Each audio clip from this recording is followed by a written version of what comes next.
Hi guys, welcome back to trading with peace. और impact of tariff, यानी जो tariff का कल से शोर मचा हुआ है मार्केट में, तो इससे क्या इम्पैक्ट होने वाला है, कौन सी इंडस्ट्री सबसे ज़्यादा इम्पैक्ट होंगी। सबसे पहले तो इम्पैक्ट होगा टाटा ग्रुप स्टील में भी है, मोटर यानी ऑटो में भी है, आईटी में भी है, और कुछ इनके एंसिलरी पार्ट भी हैं जो ये एक्सपोर्ट करते हैं यूएस को।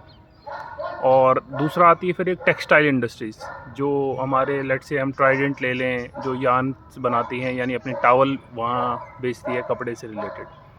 तो अगर हम नटशेल में बात करें कि क्या अगर अमेरिका ने टैरिफ बढ़ा दिए, लेट से अभी वो 20 रुपये चार्ज करते थे, अब उन्होंने बोला हम 40 करेंगे, जस्ट एन हाइपोथेटिकल सिचुएशन है, एग्जाम्पल है।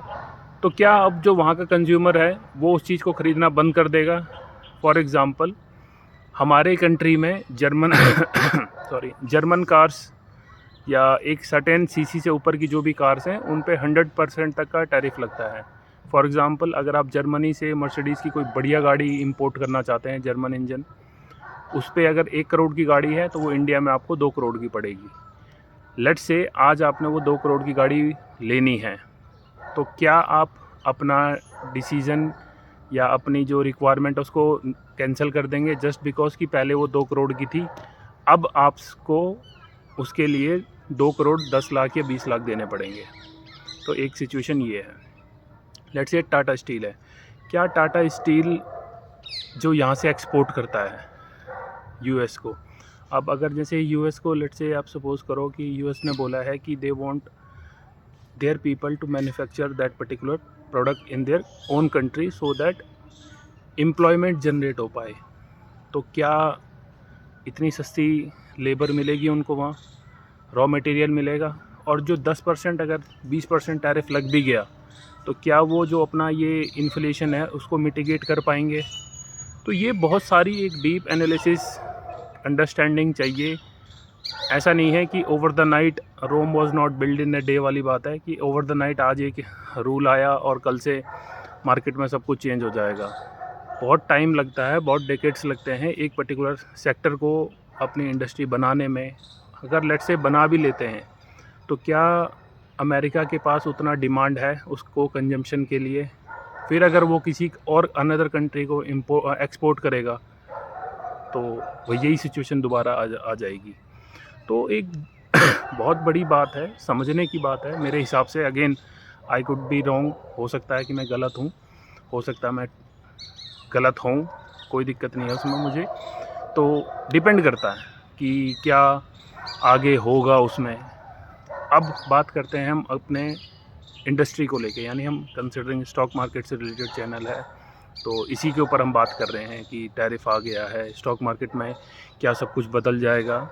तो ऐसा नहीं है, हर एक कंपनी का एक फंडामेंटल रन होता है, एक न्यूज़ बेस रन होता है। न्यूज़ बेस 1-2 दिन, 4 दिन, 10 दिन, मैक्स 1 महीना इम्पैक्ट करेगा, but at the end of day company का जो फंडामेंटल है that will drive that particular thing.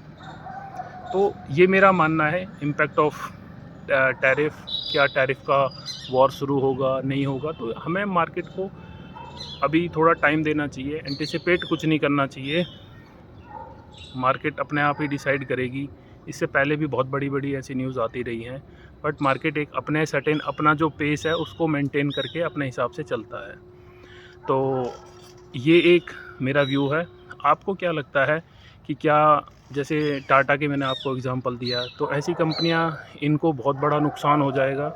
I don't think so, क्योंकि यूएस के अलावा वो अपने होम कंट्री में भी उस पर्टिकुलर प्रोडक्ट को सेल करती है। अदर भी कंट्रीज़ हैं जहाँ वो एक्सपोर्ट करती हैं अपना उस पर्टिकुलर प्रोडक्ट को।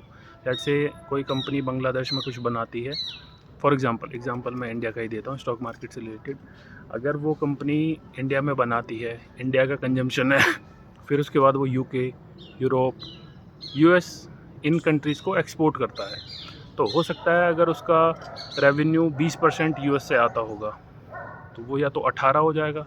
अगर वहाँ के कस्टमर को लगता है कि टैरिफ के बाद ये पर्टिकुलर प्रोडक्ट बहुत महंगा हो गया है, तो हो सकता है थोड़ी demand for a certain time period के लिए गिरे, बट थोड़े टाइम बाद फिर से वो आ जाती है। लेट्स से अगर आप इंडिया की एग्जांपल की बात करो, हम एक होम गैस की बात करते हैं जो आप अपने किचन में यूज़ करते हैं, वो पहले 400 था, फिर 500 हुआ, फिर 800 हुआ, फिर 900 हुआ। अब आप देखोगे बहुत कम ऐसे लोग हैं जो उसको नोट भी करते होंगे। अभी कुछ दिन पहले मैंने सुना वो 45 रुपीज़ उसमें कम भी हुए हैं, कभी 100 रुपये बढ़ भी जाएंगे। तो क्या सॉरी, क्या आपने अपनी नीड शिफ्ट की? लेट्स से आप किचन में सिलेंडर यूज़ करते थे, तो क्या आपने इंडक्शन चूल्हा यूज़ किया जो बिजली से चलता है? नहीं। एक सर्टेन टाइम बाद कस्टमर उसको एक्सेप्ट करता है और उसी पेज से दोबारा उसकी डिमांड बनी रहती है। तो सेम अप्रोच हम अभी भी लगा के चल रहे हैं कि ऐसा ही कुछ होगा। और मार्केट की अगर बात करें तो मार्केट इतनी जल्दी हवा होने वाली चीज़ नहीं है। कल जिस हिसाब से इंडियन बायर्स ने, यानी इंडियन जो लोग हैं, उन्होंने अपनी मार्केट को संभाला, आई वुड से जो DIIs हैं, बड़े ह्यूज इन्वेस्टर हैं हमारी कंट्री का, तो सबको अब पता भी लग चुका है कि इंडिया के पास वो पावर है कि वो अपना मार्केट अपने हिसाब से चला सकता है। जहाँ सब कुछ कल मार्केट इधर उधर हुआ, हमारी मार्केट खड़ी रही। आज का पता नहीं, आज 4 तारीख है, तो जैसे हम अगर ये अपना एशियन मार्केट देख रहे हैं तो कोई कह रहा है वो गैप डाउन हो गई हैं। ठीक है, गैप डाउन होंगी तो फिर किसी दिन गैप अप भी होंगी। तो सेम वेज इंडियन मार्केट का भी है। आज देखते हैं क्या कुछ आता है पॉजिटिव सेंटिमेंट, और कैसे आगे हमारे जो बड़े इन्वेस्टर हैं उसको कैसे पॉजिटिवली लेते हैं। तो ये मेरा एक छोटा सा व्यू था इम्पैक्ट ऑफ जो अपना टैरिफ है। तो अगर आपका इसके अपोजिट कुछ है या आप सहमत हैं नहीं हैं तो प्लीज़ कमेंट करके ज़रूर बताएं, वी कैन डिस्कस फर्दर।